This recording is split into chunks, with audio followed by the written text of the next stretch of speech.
Darius, Bitcoin, $30,000 now, 2 times off the bottom, 100% appreciation since the bottom.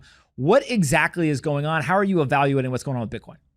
Yeah, no, great question, man. I think it's hat tip to anyone who made that call, specifically looking at my boy here over here, rocking the New York hat. I had to join you. But there's a couple of things going on in this market, and I think all of which are appropriate for where we are in this particular phase. And so we'll start with the market pricing in of the Fed pause pivot.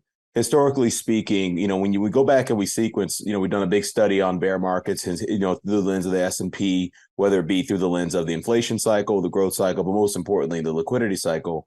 And what we found is that a couple of things. Markets tend to bottom right around when the Fed inflects its liquidity cycle, either with rate cuts or pausing or panic rate cuts, et cetera, or doing QE, obviously, in the post-crisis era. But another thing that we've learned in that study is that historically speaking, pause pivots tend to be the most bullish pivots.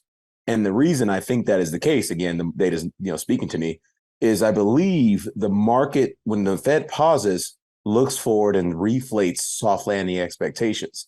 They go, whew, the coast is clear, things are fine. The Fed didn't break anything. It did not over tighten us into a draconian economic scenario. Therefore, investors feel a lot more comfortable taking risks. So I think that's part of what's going on here is the market is clearly sniffing out the Fed eventually getting to this pause pivot. We happen to think it's probably more likely to be the June meeting, but that's neither here nor there. It's obviously April. Markets are forward looking.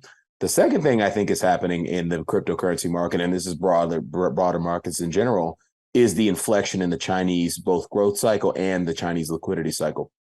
And this is something that's had a pretty significant influence on global, sort of assets, really since October. We've seen Chinese growth bottom and really start to reaccelerate, particularly coming out of their the end of their zero COVID policy. And then more importantly, we have seen a pretty significant acceleration in the size and growth of the PBOC's balance sheet. It's grown by roughly about, 1.5 trillion yuan, which is somewhere around, let's call it 370 billion US dollars in the last 3 months. So that's very clearly been very positive in terms of supporting assets that the Chinese themselves like to speculate in, namely Bitcoin. So I think those confluence of factors are really contributing to what you're seeing on your screens here.